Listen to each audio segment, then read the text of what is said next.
US President-elect Donald Trump has tweeted new criticism of America's intelligence community.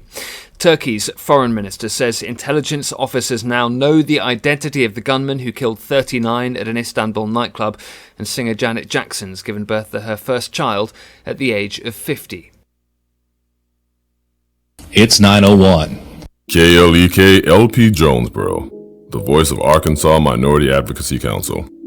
It's now time for Community Conversations, a program focusing on the people working to make the Jonesboro community a better place, while offering viewpoints from all sides of the issues. The views expressed in this program are those of the participants and do not necessarily reflect the views of KLEK 102.5 FM, the voice of Arkansas Minority Advocacy Council, or our underwriters or sponsors. KLEK 102.5 FM, good morning to you on your Wednesday. It's January 4th, 2017. This is the first Wednesday of 2017, which means it is now time for the first segment of the year with our police chief, Rick Elliott of the Jonesboro Police Department. This is our monthly interview we do with Chief Elliott, and Chief is joined this month by Sergeant George Martin of the Traffic Division of the Jonesboro Police Department, and also Sergeant Doug Foreman, also of the Jonesboro Police Department. We're going to talk about traffic from a police perspective, and the reason why we invited these gentlemen into the studio today.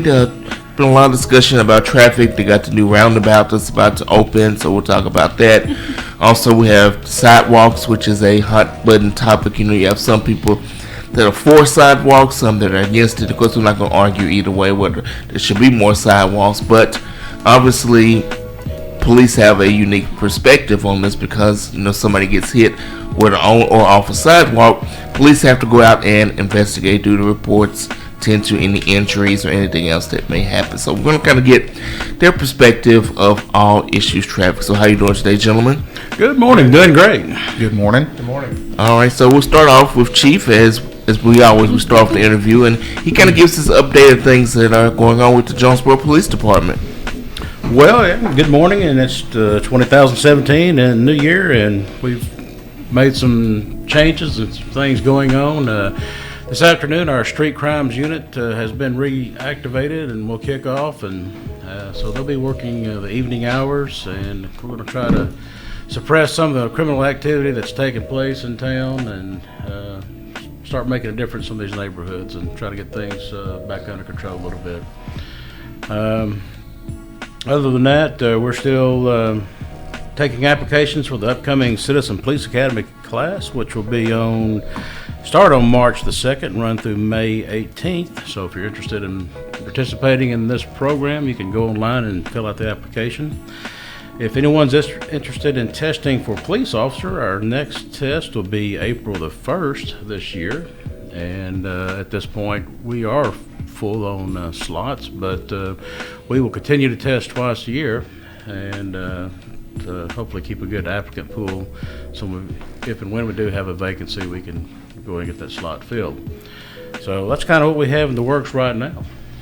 Alright, so also I was looking at some of the on your website, on the Facebook page, and I want you to recap on some of the events that have happened since you were here last. Okay. One thing was the coffee with the cop. I would like to hear, what was the feedback of the people? What was the atmosphere like at that event? Well, the atmosphere was good. Of course, it was held at the Chick-fil-A. They sponsored this first event, and it's an afternoon session with Coffee with the Cop, and they sectioned off a section of the restaurant for this event, and we had several officers there.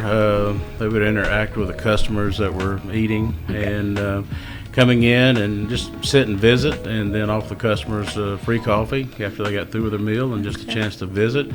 I think the biggest win story for the police department, there was a young child that had feared the police up until that day, and he or she had a chance to interact with a police officer, and after about 30 minutes, that child wanted to become a police officer when she grows up.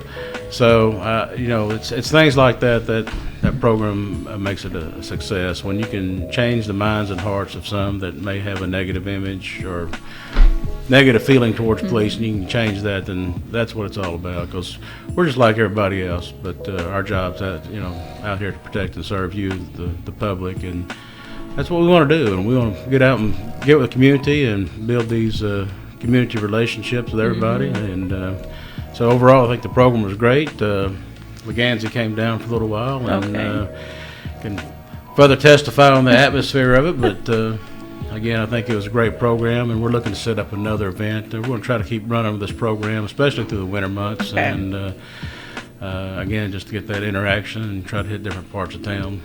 And like Chief said, I did attend, and it was just kind of like how we're sitting in the studio, just laid back. Officers were at tables, just talking with citizens as they came by. They had a little station set where you grab you a cup of coffee, get you some water or tea, and just talk about anything that's on your mind, or just stop. Or like in my case, I just came out and said hey to everyone. They had some CPA graduates out there, and we have a couple CPA grads that have checked in on our Facebook live stream. Shout out to David Carnes and Cora Evans Hester. But again, like Chief said, it was just a situation where just officers were there, and you could just come say hey to them, introduce yourself, or if you want to strike up a conversation about just whatever, talk about the weather or sports or anything. So it was just a nice little laid back situation.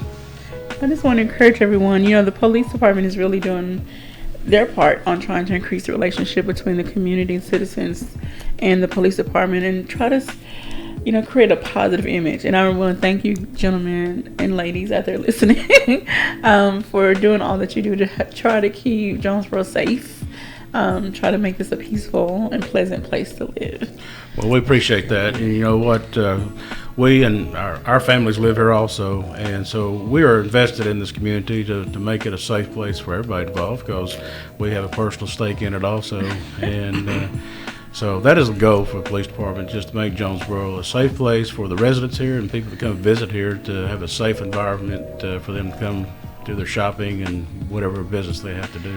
Alrighty. We are speaking with Jonesboro Police Chief Rick Elliott, Sergeant George Martin, and Sergeant Doug Foreman. Again, like I said, our theme for today is traffic, so we're going to go ahead and talk with, start off with Sergeant Martin, and kind of, first of all, just introduce yourself and talk about your role. I believe you are over the traffic division of the department, correct?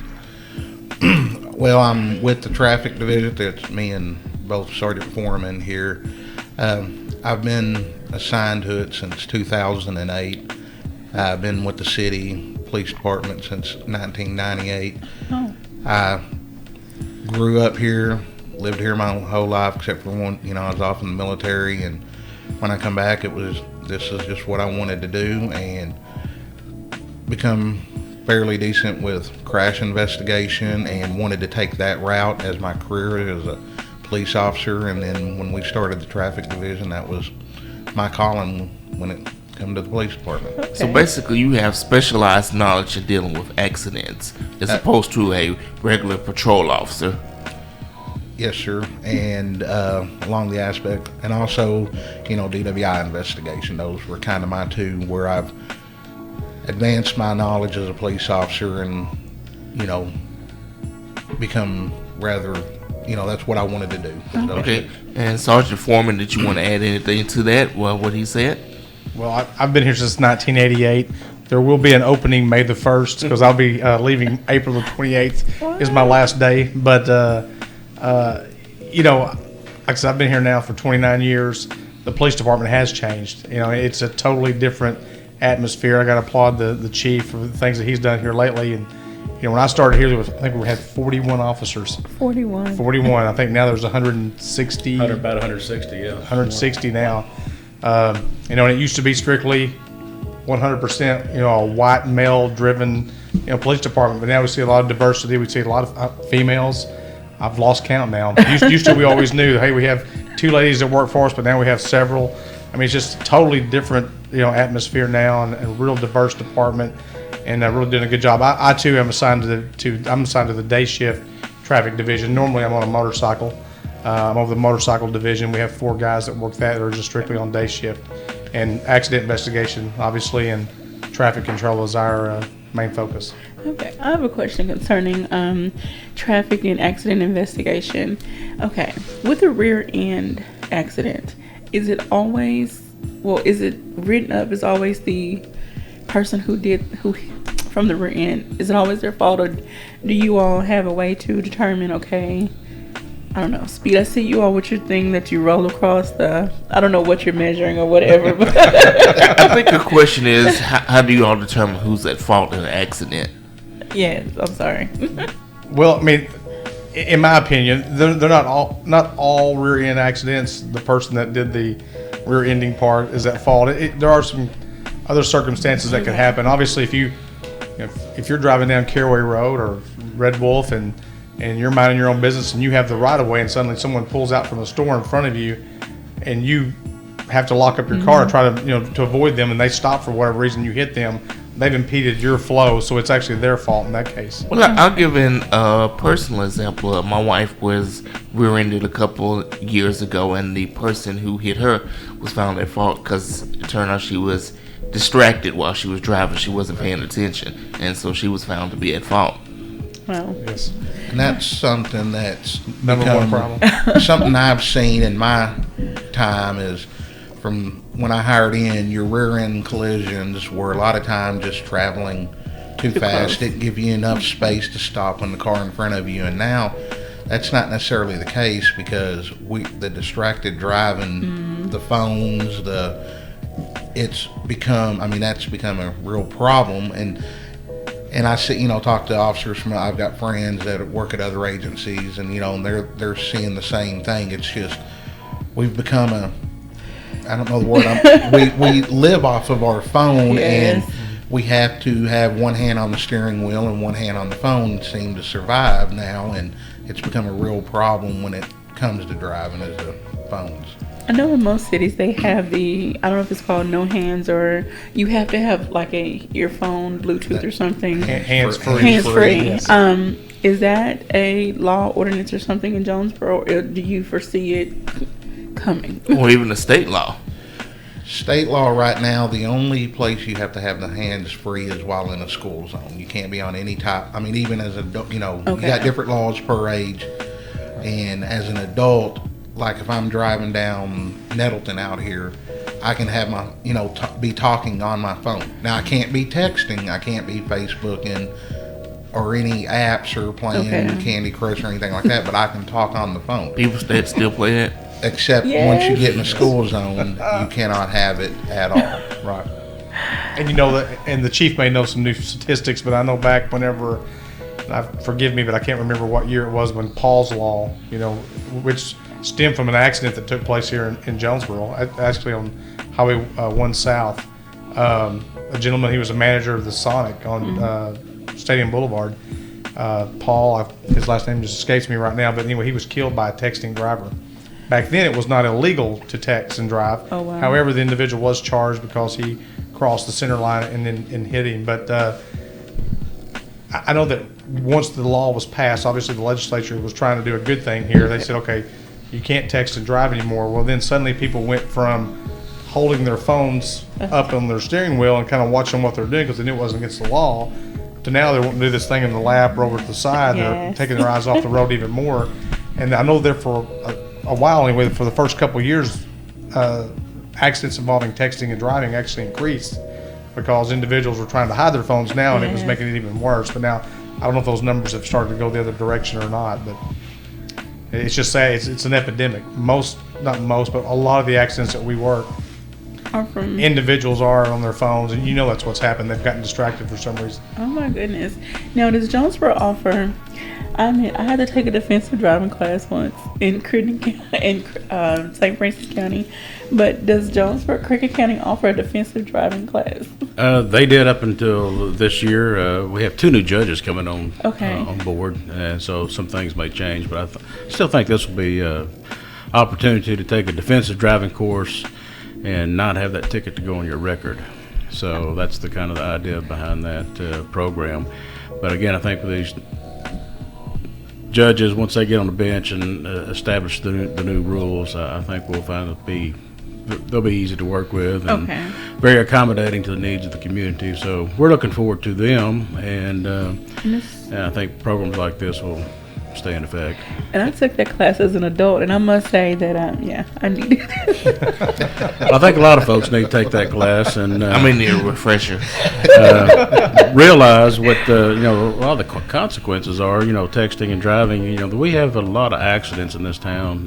We're well over 300 a month, and a lot of them are attributed to just inattentive driving, distracted driving. By texting on the phone, just not paying attention to what's going on the road. And when you have a city this size, and during the day we're probably well over 100,000 people in town.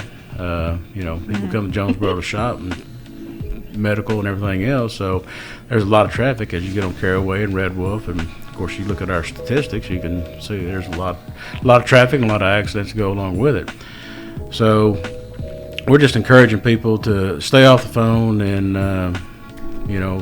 get you a Bluetooth or some kind of hands-free device. If you just absolutely cannot survive that commute to and from work, but for gosh sakes, stay off of Facebook and some of these other things. Even at the intersections, we found this is a huge problem. People stop at a red light on Caraway and Highland, and at 5 o'clock traffic, and they're on Facebook.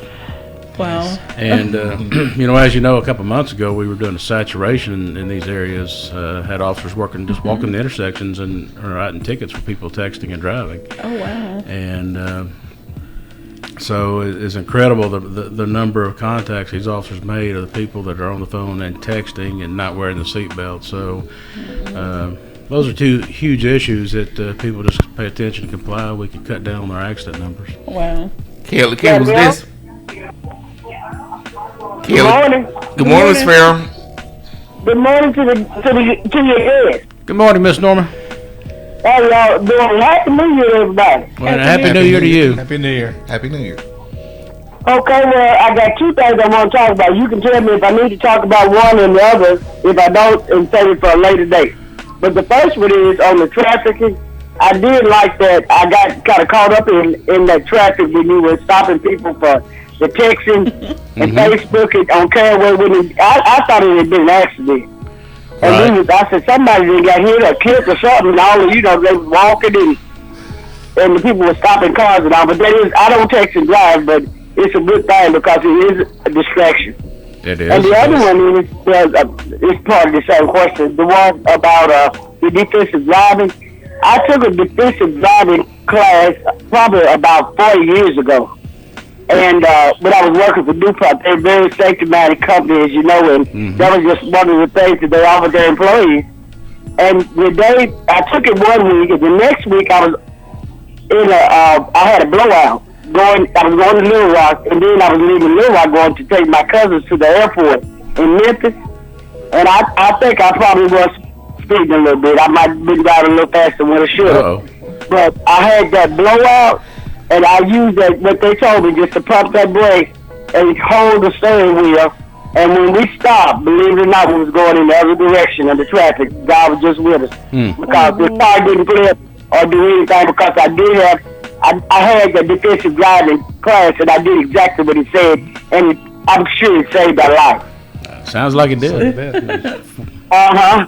the next one, can I talk about anything about North Jonesboro? Or do you want to wait till a later date? Well, we got 2 minutes, Ms. Farrell, so go ahead and if we don't have time. Well, what I wanted to say, I wanted to take up North Jonesboro a little bit because I live here in North Jonesboro. And I'm reading on the media and just different things we heard about it. The North Jonesboro, they say they want it to be the worst place in Jonesboro to live. And I don't think it is. I live here. And we have more crime. And it's more murders and stuff than just in North Jonesboro. And some of them still haven't been solved. Right. And just from the media and what they're saying, like everything's focused on North Jonesboro and what's going on here. And yeah, we had that double homicide, but I know 4 or 5 murders that happened in Jonesboro that weren't in North Jonesboro. Right. So I want the chief to say, what do you think about the North Jonesboro and the things that's going on? And do you think it's a worst crime area that is in Jonesboro? I'm going to hang up and let you say what you got to say. Thank you. Y'all have a good day. I thank you for the comments, bro. Well, when you talk about North Jonesboro, you start say the older part of town and around Maine and that area, that around where Miss Norma lives, a lot of older homes and people have been there for a long time and they know each other, and it is a good area and they work well with each other up there, and they take care of that area, and there's been a revitalization going on in that area. You got that new Bill's Fresh Market and things on Johnson, new businesses looking up, and we're seeing Johnson Street taking a big turnaround, and I think that's going to affect quite a bit on the north side. Then you get over in Miller and Bridge Street area, you have a lot of new apartment complexes going in over there. A gentleman named Kenny Jackson has built several new apartment complexes, so that has really brought new life back to that area, and so we're seeing a huge change. And then you get on up towards the college and some of the apartment areas. Yeah, when you have high density housing like that, you're going to have some activities taking place. People get into it, you get into fights, things like that. Sometimes shootings take place. So there are those issues, but you know what? That's any place you have that kind of area, you see those problems. But again, with increasing police presence and the community just work together with each other, we can get a handle on that thing and get it cut down. Speaking with Jonesboro Police Chief Rick Elliott, Sergeant George Martin, and Sergeant Doug Foreman of the Traffic Division of the Jonesboro Police Department. When we come back from break, we're going to talk about roundabouts and sidewalks. This is Community Conversations on KLEK 102.5 FM. You're listening to Community Conversations on KLEK 102.5 FM. We'll be right back.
3 car lengths behind him.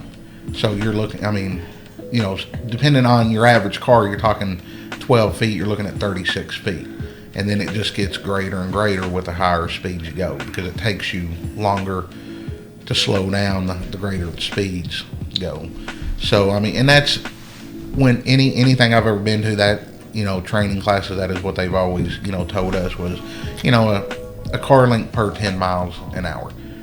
Okay. And you're looking anywhere, you know, if we're doing 40 down Red Wolf, you're talking 45 feet, 50 feet behind the car in front of you. So people follow these rules, the basic rules, there might be less accidents. Oh, yes. Yes. Definitely. And what are some other things that you all know, I'm not going to say write tickets for, but notice when it comes to accidents, what are some other things that the drivers are doing or not doing that are causing? Well, one thing, and I know we've seen a lot of, and I hate it because it's the good type of, it's somebody being polite and courteous is, you know, I pull up, yes, that he knows where I'm going with this, and I won't do it when I'm at work or in, you know, off work, because I've seen too many wrecks caused by this. Is I pull up to, you know, traffic flow's backed up. I'm at Nettleton and Red Wolf, and I'm back a little bit, and instead of blocking, you know, the lane to Hayes, the grocery store, and I'm just using this as an example, I stop, and he's wanting to turn out. Well, I flag him to turn out because I'm giving him the space, and I'm on that outside lane, and then he turns out and gets T-boned by somebody coming up beside me. Okay. And we see a lot of wrecks that are that way, and I understand, you know, I'm trying to be polite and courteous and not stop you from not getting out. Then at the same time, we're causing a safety issue, because as soon as you turn out, you can't see what's coming on that inside lane, and you're getting hit. And it's one of them that, you know, I know when we have them wrecks, it's, you know, you want to say the person that was flagging you out, they were trying to do the courteous and the right thing. It wasn't necessarily the safe thing. Okay. But you know, when it's one of them that it's people are trying to be polite, and then at the same time it ends up with a bad. And even the person that did the waving really has no fault in the accident, because they did give up their right of way. They're saying, "Hey, you're okay to come out in front of me if you wish," but they can't give up the right of way for somebody else. But they're not at fault. So of course, the person that did the waving is never there when we get there to investigate. They never stick around, and they're usually always driving the largest vehicle on the street. They're in some big box van or a big truck, and you can't see around them. They're like, "Oh yeah, come on out," you know, and then it happens. But so, what is the general rule about blocking a driveway, or, you know, somewhere like a store or something like that? A home, if you're on a street where there's homes, stores, whatever. What is the general rule about blocking the driveways? Or is there even a rule? Well, I mean, if you're talking about, like, due to traffic, like traffic's backed up at 5 o'clock and we're backed up and blocking, you know, entrances, there's nothing that can be do about that. But as in a driveway, if I come over to, let's say, your house, and I pull up and block, you know, park and block the driveway, I can't do that. But if it's a result of the traffic flow, you know, it's just 5 o'clock and there's 600 people waiting to go through the intersection. There's just nothing. Okay. So what are some other traffic things that people need to look out for to hopefully, going into 2017, to hopefully reduce the number of traffic accidents? What are some things the citizens can do? Well, one, take your hand off the cell phone. Yes. Put the cell phone down. And speaking of the whole cell phone, I know in 2017, all the car manufacturers, they now have to, every car, they're going to have to put the hands-free in every car to sell, starting in 2017. Okay. So hopefully with time into that, we'll start seeing law changes where you have, you know, it's just a state law, you know, and I hope Arkansas does it, because there's other states that does it, is you have to be on the hands-free regardless. You know, there are a lot of Bluetooth devices for like those transmitters. And they're not, but you know, you can get one for $5 at, you know, Walmart. They're not expensive, and hopefully with the transition of the car manufacturers having to do the hands-free devices now on the phones, we start seeing laws changed further down once all these cars get on the road. And like I said, one thing is just stay off the phone. It's if it's an emergency, pull over into a parking lot and take care of your business, and then get back on. And that's our big thing, and that's one reason me personally, I believe traffic crashes has gone up is the phone. And to add to that, as we get ready to go to break, I think one thing that will add to adoption of the hands-free devices is a lot of these new cars with these new radios allow you to Bluetooth music, and of course, you can listen to your music through your stereo that's on your phone. Because I know that, like, I do it, and my cousin does it, and it's a way to listen to your favorite music. Of course, we'd like for you to be listening to KLEK on your radio, but if you don't listen to KLEK on your radio, and you listen to a different type of music, whatever, or you get out of range of the transmitter, you can Bluetooth your music to your car stereo, and I think that will help with more people doing calls on the Bluetooth as well, which will cut down accidents. This is Community Conversations. This is KLEK 102.5 FM. You're listening to Community Conversations on KLEK 102.5 FM. We'll be right back.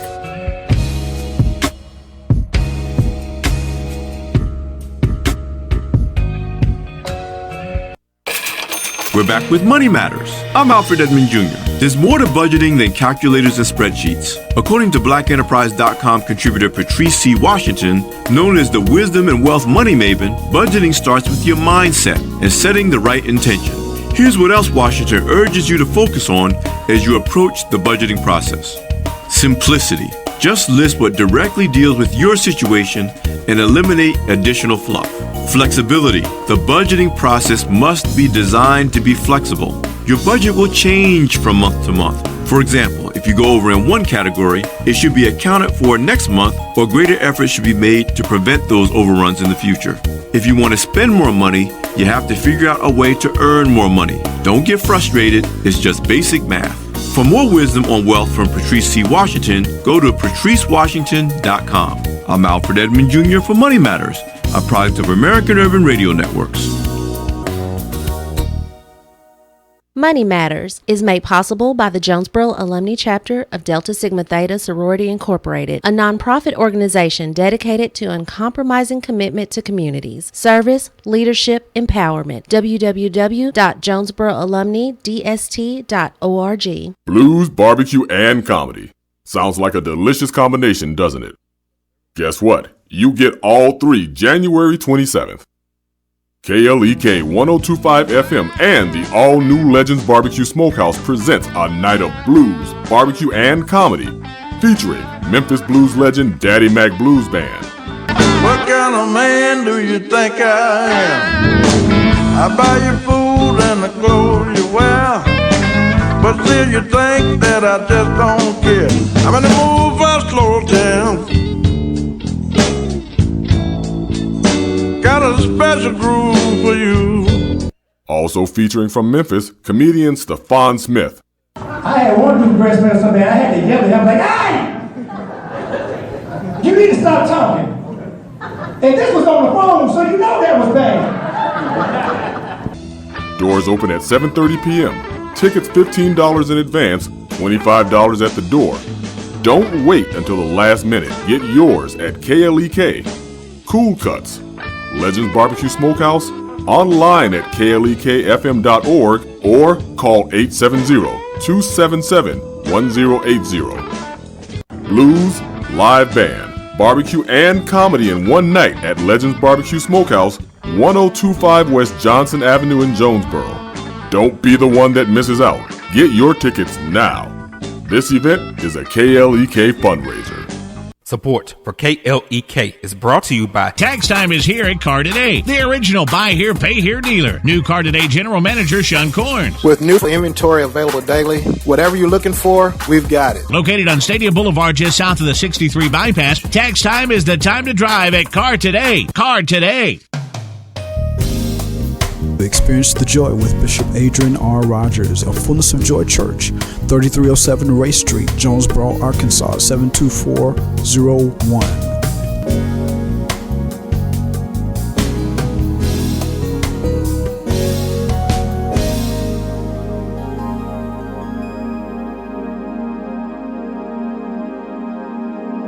From the KLEK community calendar, beginning January 5th, the city of Jonesboro will begin collecting Christmas trees.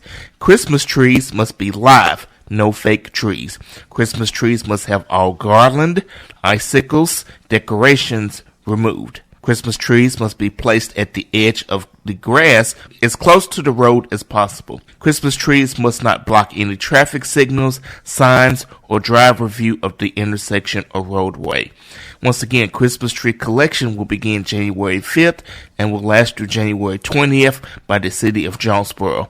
More information on scheduling a pickup of your Christmas tree is available at 870-932-7520. KLEK is starting a new fundraiser which will allow listeners to donate to KLEK while buying groceries. KLEK is a part of the Kroger Community Rewards fundraising program. When shoppers visit a participating Kroger and scan his or her Kroger Plus Shoppers Card, a portion of the savings goes back to KLEK to help keep it on the air. Details on how to sign up for the program are available at KrogerCommunityRewards.com and at KLEKFM.org. This is a KLEK fundraiser. And now back to Community Conversations on KLEK 102.5 FM.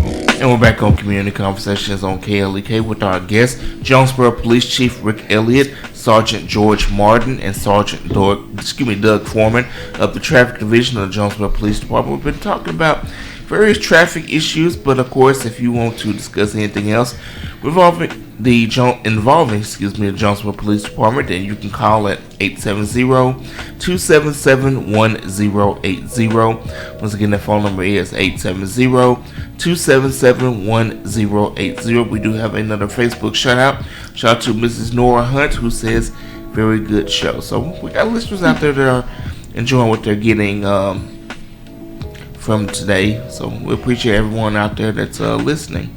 I want to, you want to give a few shout out, and talk a little bit about these as much as possible. I know that it took a team to crack the Dollar Tree case. I say the Dollar Tree case, the lady who lost her life. Picture case. But I saw a photo of Catherine Hadar, who was recognized as being an integral part in that. I know it took a lot of officers and investigators and detectives and blah blah blah, but I saw that she was recognized. So can you elaborate on that a little more? Well, absolutely. Katie was recognized in that case. She's our crime analyst, and basically taking the cell phone tower information and going through that and picking out the cell phone numbers as on our suspect as they went from one part to down south. And so it's amazing, these cell phone towers, all this, every time you move, your phone is picking up or is picked up by different towers. Right. And once we get suspect information, we can take that information and then pull the information off the cell phone towers. And there's hundreds of thousands of things to look at. But once you start going through and you find it hit this tower, our suspect hit this tower, and then it hit this tower, then it hit this tower, then we now have a track of the suspect's tracking.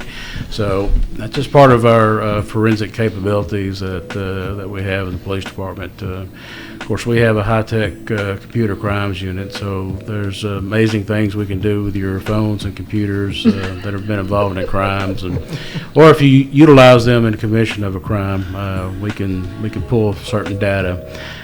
People think sometimes just because you hit the delete button that you've deleted it and you're safe and secure, but we have forensic software that we can pull it up. And same thing working car accidents. We're buying a device this year that we can download the car computer, and we can get the information, critical information from the car, what the car was doing at the time of the accident. Kind of like the little black box on an airplane type deal. Sort of, but yes, it is. All the cars have a computer in them, and now we're going to have this forensic tool. So we have severe accidents that we can download that information. We'll get a search warrant for the car computer. Go in, download the information. We can tell if the car was braking, speeding, whatever. So we'll take the person's word. To a parking lot. There's a GPS feature also. So again, these are some of the high-tech things that that we have at our disposal and to do the job that we do. And again, we're a little bit more fortunate than a lot of other departments having some of this equipment, but we do have it, and it just helps solve some of these cases. Are you sure you want to leave, Mr. Doug? Oh, Sergeant Doug.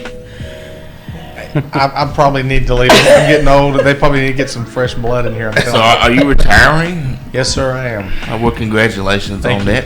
And while we're doing congratulations, I also want to congratulate Detective Shay Racy, who was on a previous edition of Community Conversations. I saw a little while back he was named Officer of the Year. So, Chief, absolutely, comment on that a little bit. Yeah, Shay was the lead investigator on the Pixler case, the Dollar Tree case, and put a lot of hard hours into that, along with other members of the department. But he headed up that investigation and saw it all the way through till we got these individuals arrested. And that was his last case as a detective. Shay has moved over to the DARE program starting this month. And one of our DARE officers, Greg Lawson, will be retiring 1st of February. And Shay's going to be taking his spot in the DARE program. All right, Ms. Farrell, we got about 2.5 minutes. Turn your volume down. Okay, I got it down. I got one question. Okay, we got 2 minutes, Ms. Farrell. I want Chief to clear this up with the citizens. Can you be arrested or a citation for not walking on the sidewalk? And do you prefer people, and I know you do, to walk on them if they are available? A lot of people think they've been harassed because they're not walking on them. Well, that's right. You can't. I had been, but I don't know. I'm going to hang up and listen. Okay. Yes, there is city ordinances about walking on sidewalks. They're available. You need to walk on the sidewalk. Yes, you can get a citation for not walking on the sidewalk if one's provided. So we try to encourage the citizens to stay on the sidewalk, stay out of the streets. It's for your safety and the people going down the road. Sometimes they just don't see pedestrians, especially when it's dark. Well, I think it's just a common sense. I know if I'm walking and if I see a sidewalk, I'm getting on that sidewalk. Me too. It is. And I've seen enough of the crashes around town. I don't want. If I don't have to be out on the road, I don't want to be out on the road. At this point, we just ask the adults to educate your children in this because they don't understand the law sometimes, and just educate the kids that, hey, when there's a sidewalk available, walk on the sidewalk. Don't walk on the street because you're just putting yourself in danger. All right. Well, thank you all so much, and want to give one last shout out to K9 Officer Pete Lochner. Who that's the one that had Cash, right? Who was at the studio? No, he has Saigon. Okay. Saigon. There was a picture on the face. If you want to know more about what's going on with the Jonesboro Police Department, check out their Facebook page. They post regularly, post things regularly. So, and give them a shout out. Go by the station, take them cards, goodies. I'm sure they will accept it all. Donuts. And I'm gonna send that. And I'm gonna send that out to Officer Cheyenne Jordan. She always posts about donuts on her Instagram. Hopefully, I don't get her in trouble with Chiefs. No, that's all good. I know we're running out of time, but do you have a car seat clinic coming up anytime soon? Not a one that's just open. We're doing one by appointment, and we do have car seats. That's one thing a warehouse full of car seats. Zero tolerance on no car seats. All right, yes. We got 5 seconds. If you want more information on car seats, contact JPD. Thank y'all. Have a blessed day. Community Conversations on KLEK 102.5 FM, a program focusing on the